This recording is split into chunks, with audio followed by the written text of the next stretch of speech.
What's going on, everybody? Welcome back to another video. Today I'm going to be talking about Under Siege.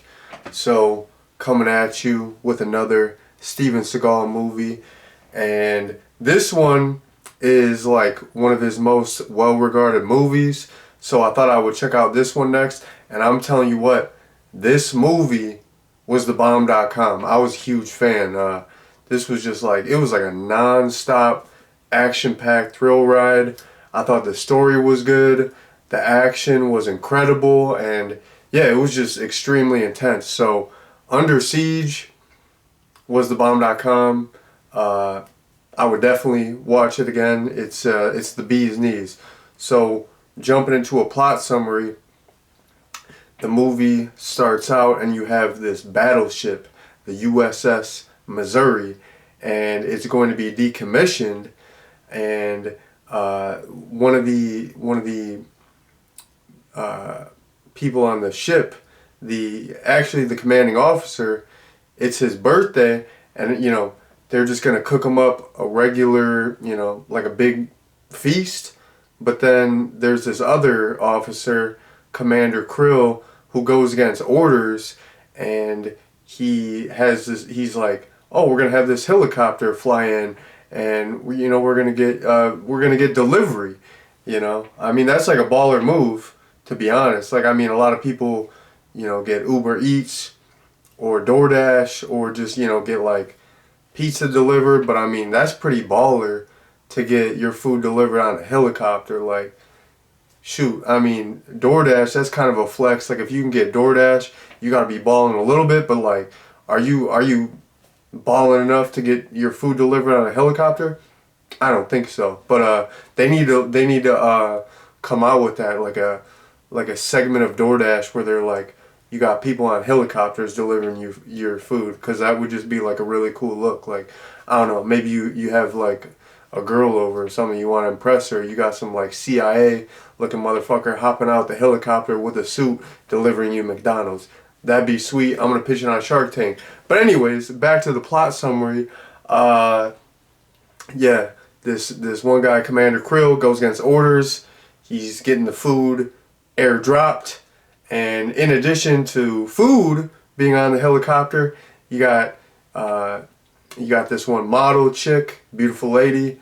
So yeah, you got models, you got this band, and everything's going well. The helicopter arrives, everyone's eating good, you got some music going, but then everything takes a turn. The band starts shooting everyone up, and we realize, this is some big scheme. So basically, the guy who's like the singer in the band, his name's Stranix, he's ex-CIA, and he's going rogue, and he's teaming up with the Commander Krill, who called in the helicopter, and they got a bunch of mercenaries, and they're taking over the ship and launching this terrorist attack, and everything seems pretty bleak. It's a pretty scary situation, but there's one man, there's one hope out there, and that is Casey, played by Steven Seagal. And he's just a cook. He's just a low man on the totem pole. He's just cooking it up, doing his thing. But yeah, like, basically we realize he's actually a Navy SEAL, but he's just low key with it. And yeah, he's just effing people up and trying to save the day and stop this crazy terrorist attack. So yeah, that's a basic plot summary. It was kind of long-winded, and I went off on a tangent, but that's my style. I'm not really good at like focusing or paying attention. I meander a lot. If you watch these videos, I meander. So yeah, there you go. But anyways, first thing that I want to talk about is like, oh my goodness, this movie just went from 0 to 100. Like, everything is all fine and dandy.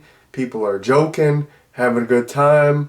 I mean, everyone's getting along for the most part, except Casey and Commander Krill. Like, Commander Krill spit in Casey's soup. Like, how you about to do that? Like Casey punched him back, which is like warranted. Like, if you can't be spitting in a man's soup, like he he was probably working on that for hours and hours. Like, it was probably a tasty soup. Like, dude, as a guy who enjoys some food, like, how you about to ruin some food like that? Like, come on, Commander Krill, like, get with the program. But anyways, everything's going fine and dandy, and then the movie just goes 0 to 100. Like, the inciting incident, it just comes out of nowhere. Like, what's his name? Stranix, played by Tommy Lee Jones. He just whips out a pistol on stage, just like shoots this guy in the head. They're like shooting up everyone. Like, it's like it was like jarring. Like, it felt like you're watching like a real attack. Like, it was just because it was just like I was saying, like, everything was just so chill. Everything was fine and dandy, and it's just like boom. Like, they were just straight like murdering people. That junk was scary. And then, yeah, after that, like, everyone's getting killed and captured, and yeah, the movie went just from 0 to 100. And once, like, after that inciting incident happened, after the initial attack, like, I feel like the movie didn't let up. There were like little like moments to breathe here and there, but it was just like an action-packed thrill ride for the rest of the movie. So it was thoroughly entertaining. And I talked about it being action-packed, but it was like so violent. Like, you had that initial sequence where, you know, they're like shooting all these people, and that was pretty gory. But then, like, later on, Steven Seagal's character Casey, I'm pretty sure cause he was doing some hand-to-hand combat. I'm pretty sure he's just like ripped a dude's throat out. I don't know if I saw that correctly. Maybe I'm tripping, but like, I was like, did he just rip a fool's throat out? Like, that, I'm scarred for life. That junk was crazy. And then, toward like later on in the movie, there's this like final showdown where Casey is fighting Stanix hand-to-hand combat, which was great because, like, anytime Seagal is doing hand-to-hand combat, it's great. This is only the second Seagal movie I've seen, but like, I know, like, that's his whole thing. So it's like cool seeing him do the hand-to-hand combat. He was just, yeah, fighting Stanix hand-to-hand, and he just like fucking poked his eye out. It was like all bloody and shit. Like, that junk was crazy. So yeah, like, this movie had like some like horror movie type gore and violence going on. It was like intense. I was shocked, honestly. And like, I watch all kinds of gory movies. So yeah, the movie was like violent. It was gory. And talking about the action, I gotta go over my favorite action scene. So there was this scene where Casey, he was creating this diversion because he's like a specialist with explosives. He's really good with explosives.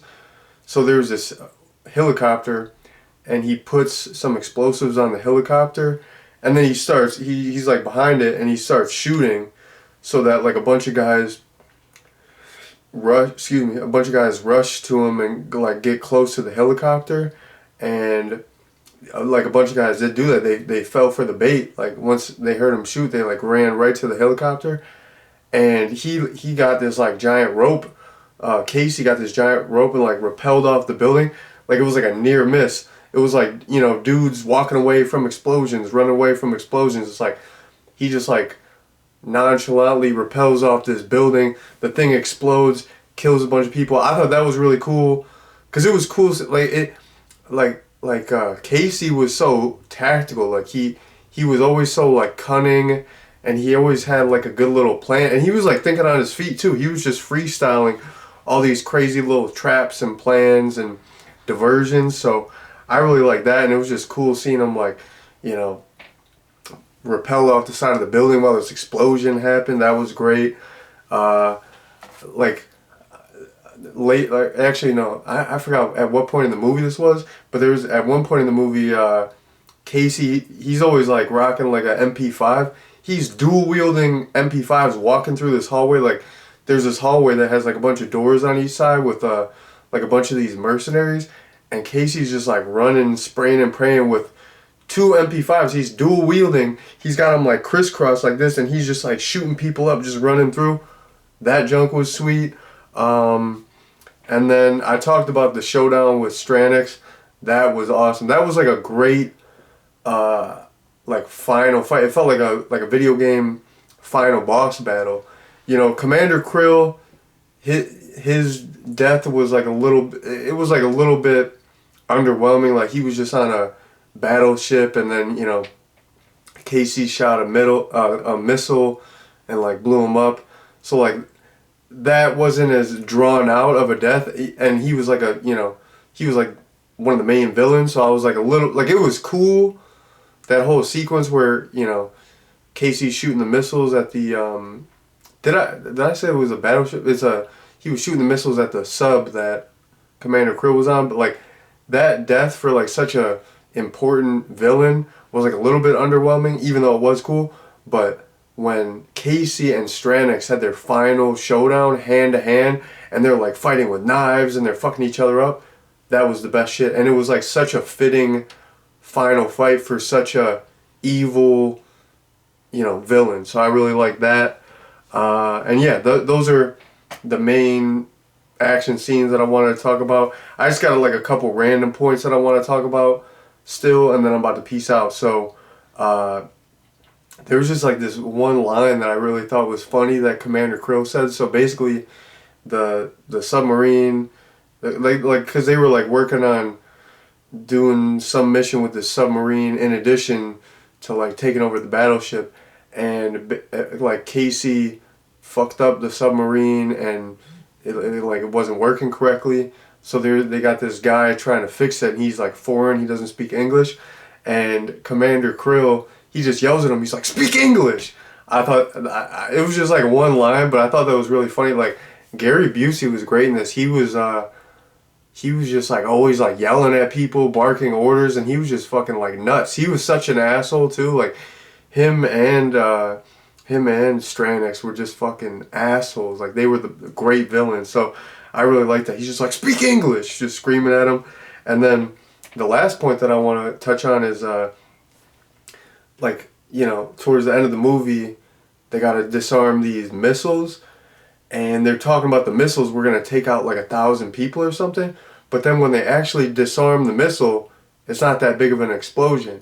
And I was thinking like, well, is that just because when they're disarming it, it's a small explosion? But it would be the same amount of explosives, right? But maybe like it has to penetrate something. Maybe it has to, why did I say penetrate? Pause. It's got to hit something in order to have like the giant explosion to kill 1,000 people. But I don't know. That's what I was thinking in my head. Maybe that's the case, or I don't know. I just thought like when they disarmed it, the explosion was really small. I'm like, that thing was supposed to take out 1,000 people. Like that was barely an explosion. So I don't know. But yeah, that was the last little point that I wanted to touch on.